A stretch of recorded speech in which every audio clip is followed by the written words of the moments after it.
नमस्कार, स्वागत है आप सभी का आज के हमारे इस लाइव सेशन में। हमसे जुड़े सब मित्रों का, विद्यार्थियों, दोस्तों का मैं अपने इस ऑफिशियल यूट्यूब चैनल पर स्वागत करता हूं। और मध्य प्रदेश हॉस्पिटल असिस्टेंट अर्थात मध्य प्रदेश अस्पताल सहायक स्पेशल आज के हिंदी की क्लास में हिंदी काव्य खंड के सबसे महत्वपूर्ण यहां पर टॉपिक पर हम चर्चा करने वाले हैं। तो आज अंत तक यहां पर इस वीडियो के साथ बनेगा और यकीन मानिएगा आज YouTube पर मेरे दोस्तों पहली बार, जी हां, महान दास सूरदास के संक्षिप्त परिचय और उनकी जितनी भी रचनाएं हैं बहुत ही शानदार तरीके से ट्रिक के माध्यम से यहीं पर क्लास में नगद केस आपको याद करा दी जाएंगी। जी हां, तो आज अंत तक हमारी इस वीडियो के साथ बने रहेगा, क्योंकि मत पढ़ो किसी के चक्कर में, कोई नहीं है मेरे दोस्तों टक्कर में। जी हां, और आपको बता दें इस क्लास को आगे बढ़ाने से पहले मध्य प्रदेश में पहली बार अब हमारे एप्लीकेशन पर मेरे दोस्तों हिंदी की मास्टर सीरीज आने वाली है, जिसमें हिंदी के सभी यहां पर चैप्टर को हमने टॉपिक वाइज कवर किया है।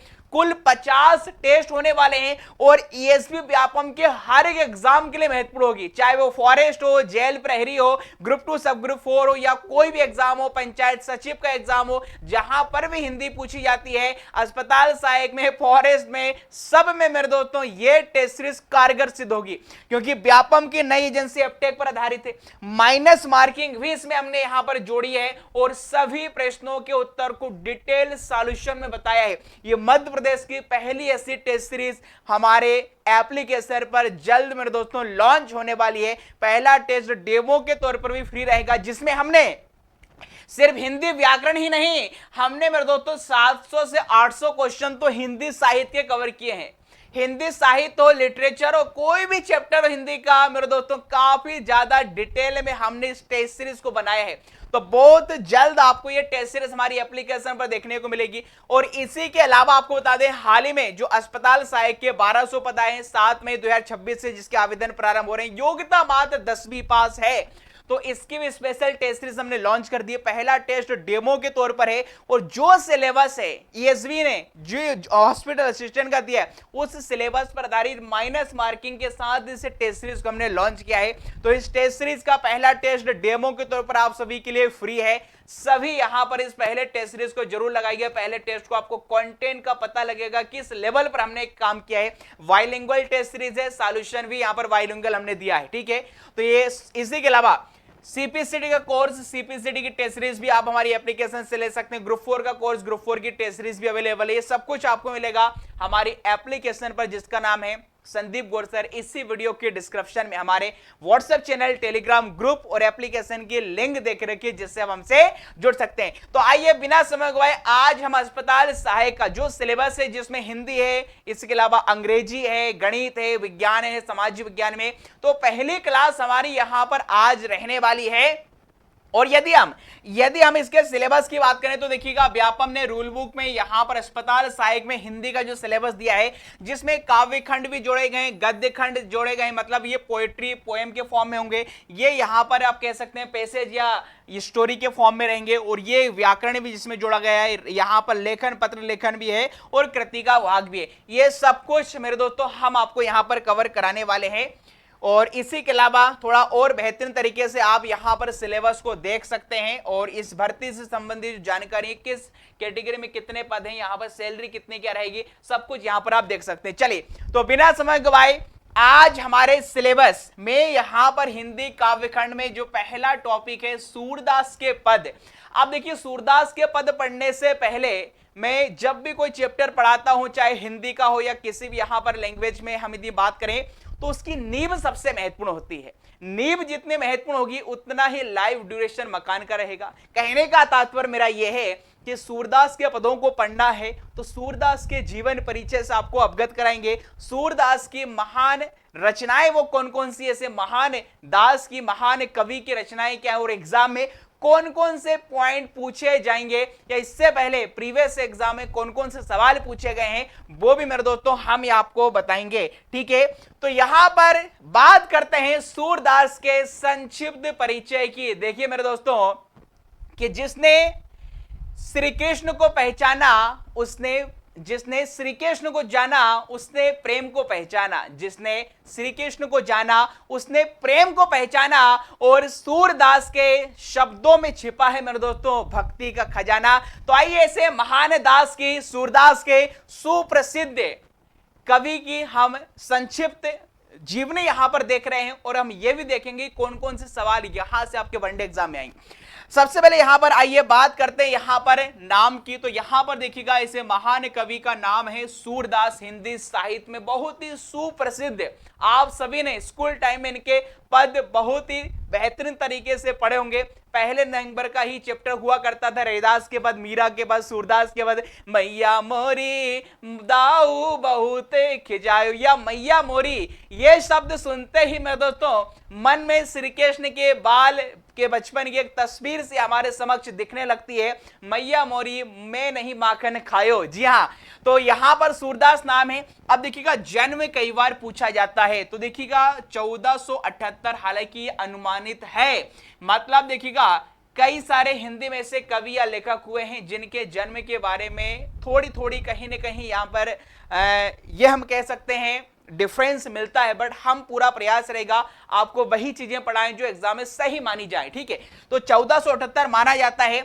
अब देखिएगा जन्म स्थान भी पूछा जाता है, विशेष रूप से इस पॉइंट को ध्यान रखिएगा। आप पुराने पेपर उठा के देखेंगे, चाहे वो मीराबाई हो, रसखान हो, रैदास हो, घनानंद हो, तुलसीदास हो, सूरदास हो, इनके जन्म स्थान भी एग्जाम में पूछे गए हैं। तो याद रखिएगा सिही ग्राम, जो कि देखिए दोस्तों दिल्ली के बाद सिही नामक ग्राम में इनका जन्म स्थान माना जाता है। हालांकि कुछ विद्वानों का ऐसा भी मानना है कि जो रुनकता में भी इनका जन्म स्थान माना जाता है, बट सिही ये ज्यादा सटीक है।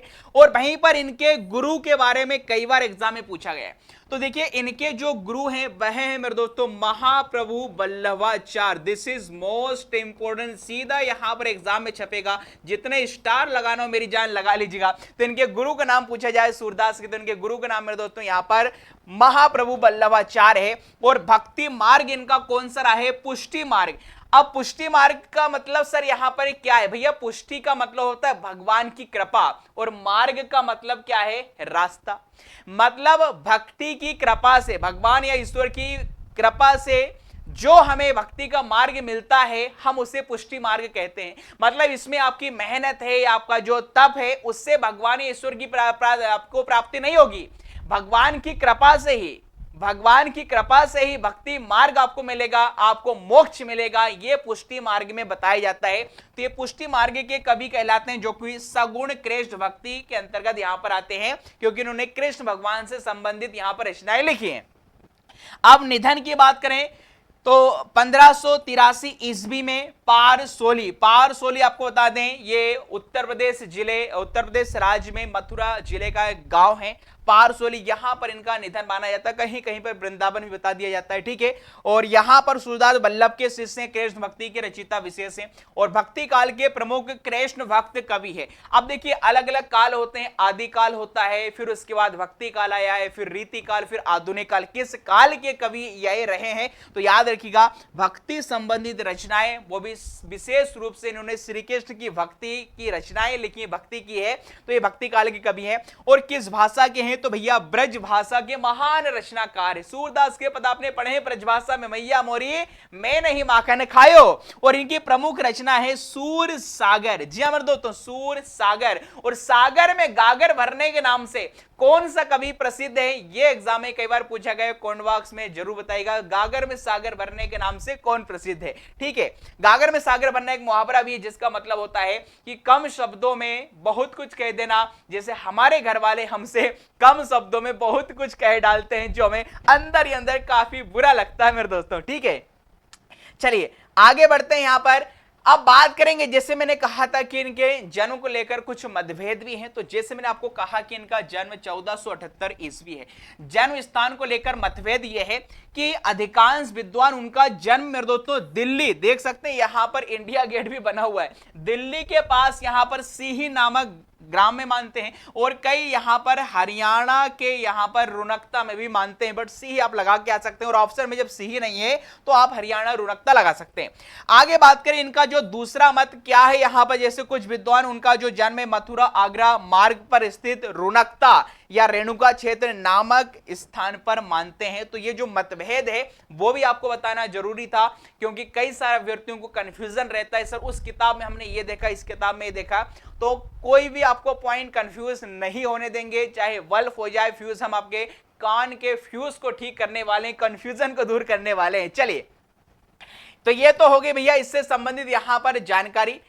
अब बात करते हैं यहां पर सूरदास के काव्य की विशेषताएं क्या रही, मतलब इन्होंने जो काव्य का सृजन किया है उसकी मुख्य विशेषताएं क्या है, उनकी मुख्य विशेषताएं क्या है वो मैं आपको बताने वाला हूं। और देखिए इनकी भाषा है या इनकी जो रचनाएं हैं, देखिएगा कई महत्वपूर्ण रचनाएं हैं जिनका हिंदी साहित्य में अपना ही एक अलग, आप ये कह सकते हैं, दबदबा सा है, क्योंकि हिंदी साहित्य के सूर्य कहलाते हैं।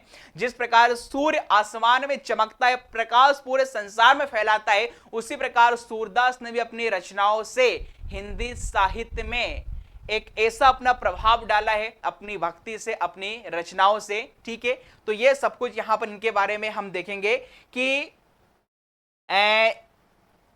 भाषा की बात करेंगे। अब देखिए यहां पर भाषा की, एक बार सभी भैया वीडियो को लाइक से सब्सक्राइब जरूर कर दीजिएगा कि इनके कहा जाएगा कि इनके जिनके शब्दों में मिश्री सी डली है और जिनकी भक्ति से श्री कृष्ण की हर लीला चली है, आंखें न होकर भी जिन्होंने दुनिया को नूर दिखाया है, मेरे दोस्तों वो सूरदास ही थे जिन्होंने प्रेम का असली पाठ पढ़ाया है। तो यहां पर हम भाषा की बिल्कुल बात करेंगे।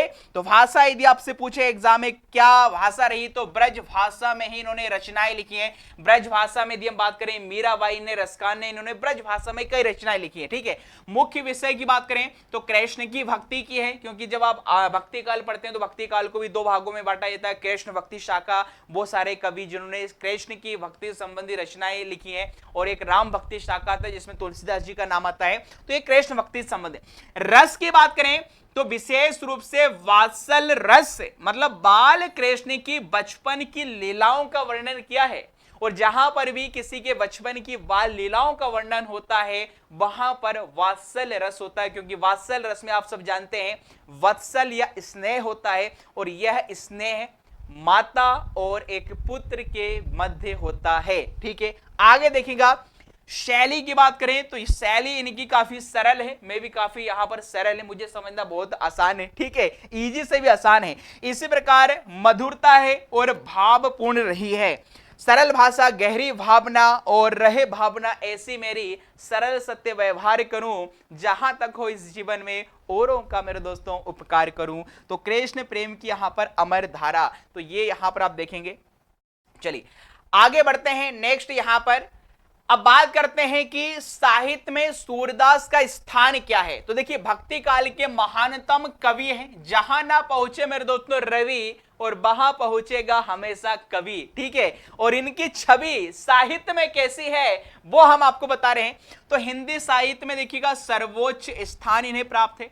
भक्ति काल के प्रमुख कवि हैं, उनके पद आज भी लोकप्रिय हैं। आज भी इनके भजनों की बात करें, संगीत की बात करें या साहित्य में अत्यंत लोकप्रिय भजन इनके काफी फेमस है। देखिए कहा जाता है कि जब भजन आपके बड़े मन का तो भजन कीजिए, जब तन का भजन बढ़े तो व्यायाम कीजिए। ठीक है, और जब धन का भजन पड़े तो भजन बढ़े तो उसे खर्च कीजिए। ठीक है, तो भक्ति, संगीत और साहित्य का यहां पर संगम है हिंदी साहित्य में। और आप बात करते थोड़ा डिटेल में इनके जीवन के घटनाक्रम की बात करें तो देखिए बचपन की भी बात करें तो सूरदास देखिए जन्म से अंधे थे या बाद में अंधे हुए, इस पर विद्वानों में मतभेद है।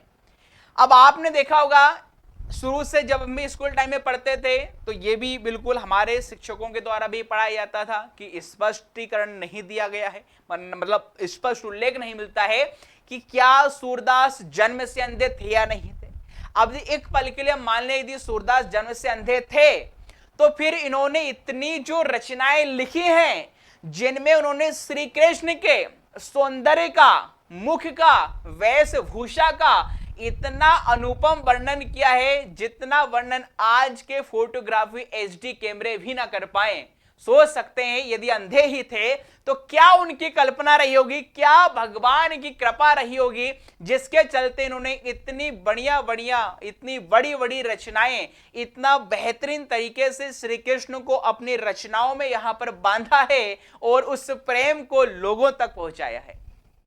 तो आगे लिखिएगा, जिस सूक्ष्मता से उन्होंने कृष्ण की बाल लीलाओं और प्रकृति का वर्णन किया उसे देखकर कई लोग उन्हें जन्मांध मानने से संकोच करते हैं।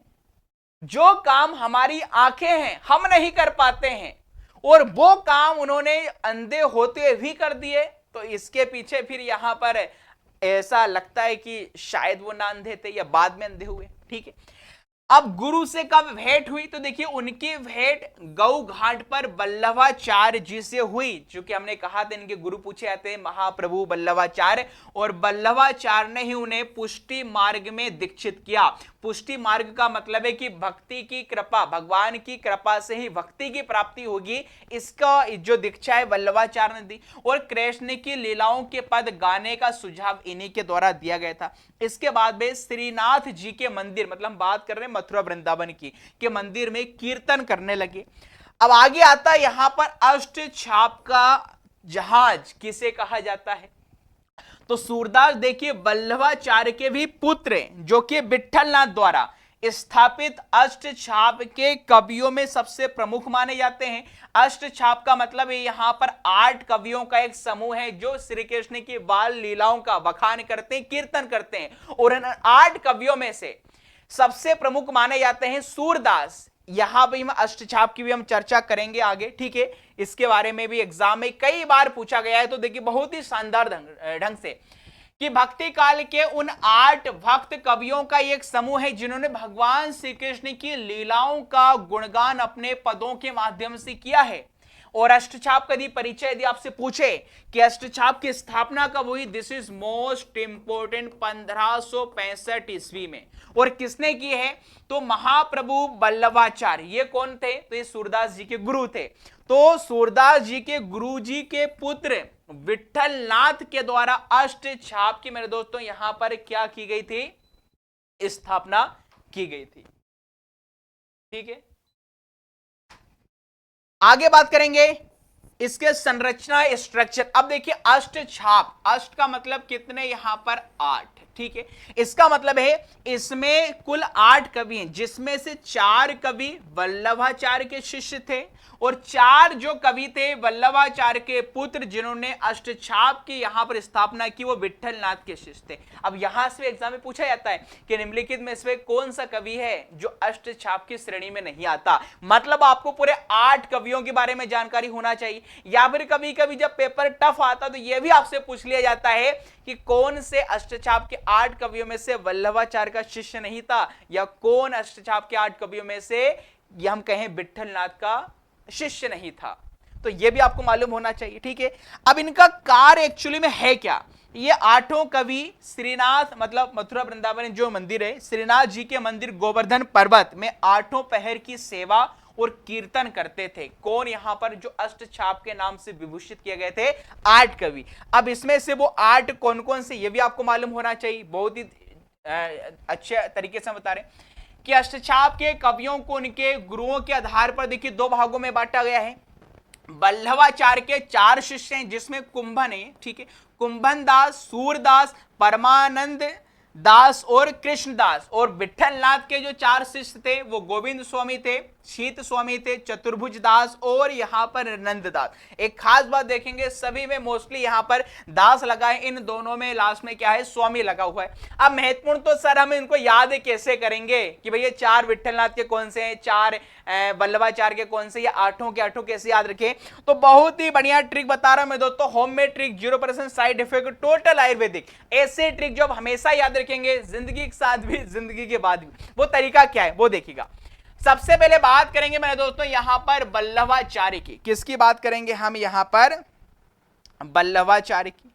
ठीक है, तो वल्लभाचार्य के शिष्यों की जो ट्रिक है ये होगा कुसूर पका। क्या पका मेरे दोस्तों, कुसूर पका। तो कुसूर में कु से बनेगा कुंभन दास, सूर से सूरदास, पा से यहां पर परमानंद और का से बनेगा कृष्णदास। मतलब आप 2 से 4 बार इसे याद करेंगे तो चीजें आपको धीरे धीरे समझ में आ जाएगी। तो याद रखना वल्लभाचार्य के शिष्यों में से कुसूर पका, ठीक है।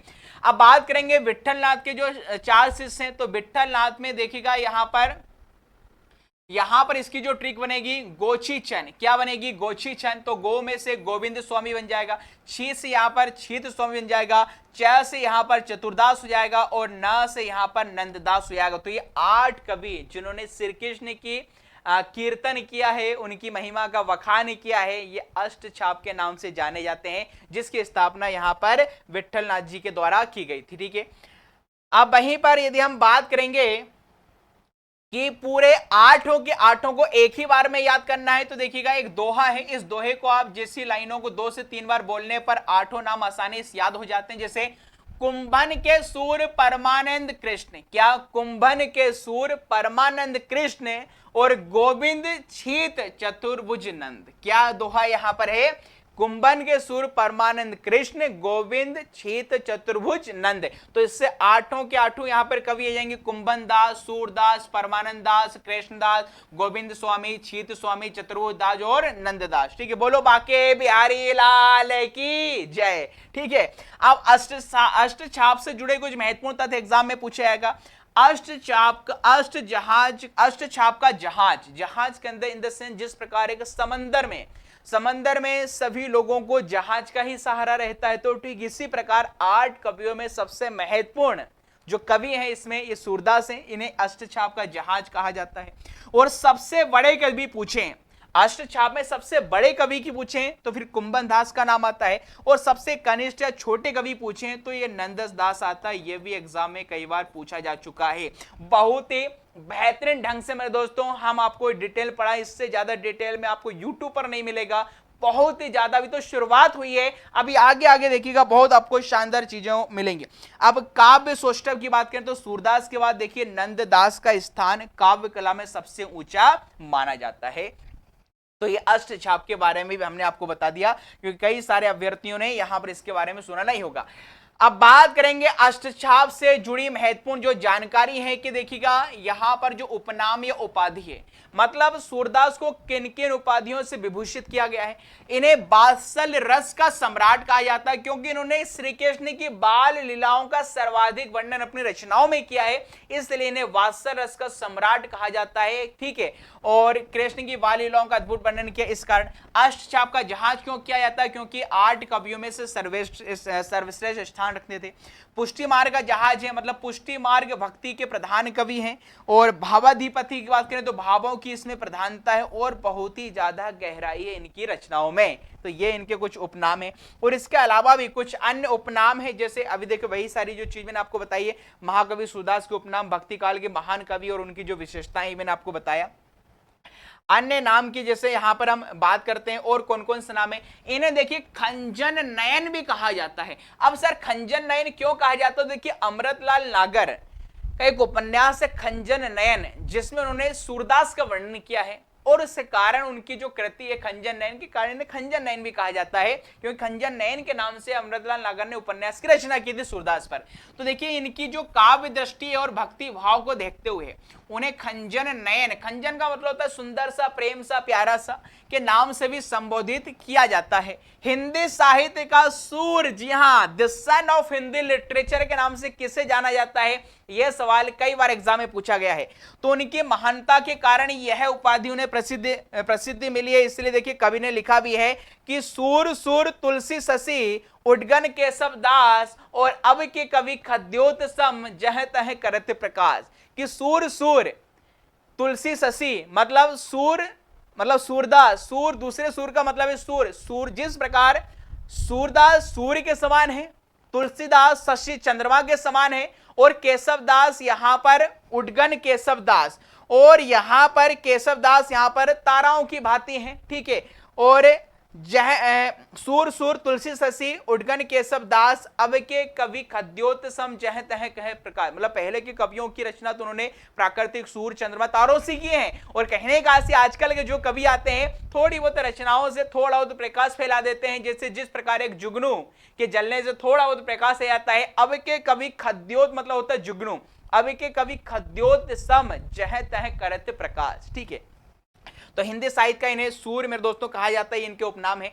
अब बात आती है सूरदास की रचनाएं। दिस इज मोस्ट इंपोर्टेंट, सबसे ज्यादा महत्वपूर्ण सवाल आ चुका है एग्जाम के लिए। आपके अस्पताल, सहायक हो या व्यापम का कोई भी एग्जाम हो, जब ग्रुप 4 की तैयारी कर रहे हैं, हाई कोर्ट की तैयारी कर रहे हैं, ग्रुप 2 सब ग्रुप 4 सब में काम आएगा, क्योंकि हम काफी डिटेल में पढ़ा रहे हैं। ठीक है, मतलब अब इनकी जो रचनाएं हैं बहुत ही ट्रिक से हम आपको बता रहे हैं। इससे पहले आपने नहीं पढ़ी होगी ऐसी ट्रिक जो आप हमेशा ही याद रखेंगे दोस्तों, जिंदगी के साथ, जिंदगी के बाद। और वो ट्रिक क्या है, वो ये देखिएगा कि सूरदास के साहित्य के नीले सागर में, जी हां आज ब्लू है पानी पानी, सूरदास के साहित्य के नीले सागर में 2560 सेवा फलों का सार है। बस इतनी सी लाइन आपको मेरे दोस्तों याद रखनी है।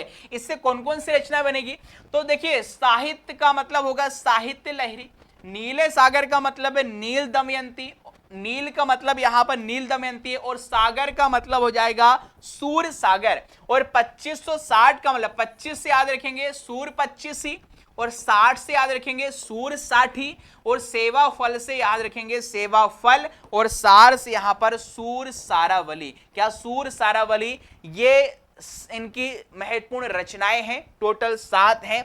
हालांकि यदि हम बात करेंगे ग्रंथों की या फिर जो प्रामाणिक जिक्र हमें मिलता है, उसमें से 3 सबसे महत्वपूर्ण इनकी रचना मानी जाती है, सूर सागर, साहित्य लहरी, सूर सारावली। सूर सारावली इसलिए पढ़ाने वाले भी इन 3 रचनाओं को बता देते हैं, किंतु हमारी क्लास में हमने कहा है औरों से कुछ अलग यदि पढ़ना है, सीखना है हिंदी बहुत ही बेहतरीन तरीके से, तो आप हमारी क्लास को जरूर ज्वाइन कीजिएगा। कंटेंट के साथ कोई समझौता नहीं होगा। हमने हमारी टेस्ट सीरीज को इस पर आधारित बनाया, ऐसे महत्वपूर्ण फैक्ट हमने देखे रखे हैं, सवाल ऐसे देखे हैं कि कतई जो है लल्लन टॉप सीधे एग्जाम में छपेंगे। ठीक है, तो 3 सबसे प्रामाणिक रचनाएं मानी जाती हैं, इसलिए कहा भी जाता है कि सूर सागर में डूबा कान्हा, सूर सारावली गाई है, और साहित्य लहरी के रंगों से भक्ति की नई ज्योत जगाई है। इस कारण ये 3 इनकी जो महत्वपूर्ण रचनाएं मानी जाती हैं। और जो ट्रिक हमने बताई कितने बढ़िया, हम देखिएगा बेहतरीन पोस्ट थंबनेल और ग्राफिक्स के माध्यम से बता रहे हैं कि सूरदास के साहित्य के नीले सागर में 2560 सेवा फलों का सार है। फल भी दिखाई दे रहे हैं, और विभिन्न प्रकार के फलों में सूरदास जी यहां पर कीर्तन करते दिखाई दे रहे हैं। साहित्य लहरी हो, लहरें यहां पर चल रही हैं, यहां पर नील दमयंती और सूर सागर, सूर 25, सूर 60, सेवा फल, सूर सारावली। बट 3 हमने कहा है महत्वपूर्ण, याद रखेंगे साहित्य लहरी, दल दमयंती और सूर सागर, ये महत्वपूर्ण है यहां पर। इस कारण इनके बारे में डिटेल में आपको मालूम होना चाहिए। जिसे सूर सागर, यदि आपसे पूछे सूरदास की सबसे ज्यादा प्रसिद्ध रचना कौन सी है, तो मेरे लाडलों याद रखना सबसे प्रसिद्ध और महत्वपूर्ण रचना इनकी यही है, सूर सागर। इसमें लगभग देखिए 1.25 लाख पद होने की बात कही जाती है। हालांकि वर्तमान में 5000 और कहीं कहीं पर 8 या 10,000 बताए जाते हैं। इसमें कृष्ण की बाल लीलाओं और भ्रमर गीत का उन्होंने अद्भुत वर्णन किया। कहीं कहीं पर भ्रमर गीत किसकी रचना ये भी बोला जाता है, तो ये सूरदास की है। सूर सारावली की बात करें, इसे सूर सागर का देखिए सार माना जाता है। इसमें 1107 छंद हैं और यह एक बृहद ग्रंथ के रूप में यहां पर प्रसिद्ध है। साहित्य लहरी की बात करें तो यह एक लघु रचना, इसमें मात्र 118 पद हैं, बहुत छोटी रचना है। इनमें मुख्य रूप से देखिए दृष्टकूट पदों का संग्रह है, जिनमें अर्थ गोपन की शैली अपनाई गई है। इसमें रस, अलंकार और नायिका भेद का वर्णन यहां पर किया है। तो ये 3 महत्वपूर्ण रचना, इसलिए मैं आपसे कह रहा था कि सूर सागर में डूबा कान्हा, सूर सारावली गाई है, और साहित्य लहरी के रंगों से जिसने मतलब सूरदास ने भक्ति की नई ज्योत हमें समस्त में सभी लोगों में जगाई है। इसलिए देख सकते हैं यहां पर साहित्य लहरी के रंगों से भक्ति की नई ज्योत यहां पर जगाई है। सूरदास सूर सागर में डूबे कान्हा, सूर सारावली गाई, ये प्रमुख रचना यहां पर 3 है। और ये आज की हमारी क्लास थी, जिसमें हमने सिर्फ और सिर्फ अभी चर्चा में लिया है सूरदास जी का संक्षिप्त जीवन परिचय, उनकी प्रमुख रचनाएं और काव्य में उनका स्थान, उनके उपनाम। और अगली जो क्लास होगी जिसमें सूरदास के पद जो आपके सिलेबस में मेंशन है, सूरदास के पदों से कैसे सवाल आएंगे ये भी हम आपको बताएंगे। फिलहाल क्लास कैसे लगी कमेंट बॉक्स में जरूर बताइएगा, और जानकारी वीडियो पसंद आए तो इसे लाइक से सब्सक्राइब जरूर कीजिएगा। ऐसे शानदार कंटेंट के लिए हमारे चैनल पर बने रहिएगा। हमारे कोर्स से टेस्ट सीरीज को जरूर ज्वाइन कीजिएगा। मिलते हैं अगली क्लास में, तब तक के लिए खुश रहिए, मस्त रहिए, स्वस्थ रहिए, व्यस्त रहिए। आज की क्लास में यहीं पर विदाई होती है। हालांकि कौन कहता है आपसे जुदाई होगी या अफवाह किसी गैर ने फैलाई होगी, शान से रहेंगे आपके दिलों में। आखिर इतनी जगह तो मैंने बनाई होगी। बहुत बहुत धन्यवाद। जय सिया राम, राम राम सर।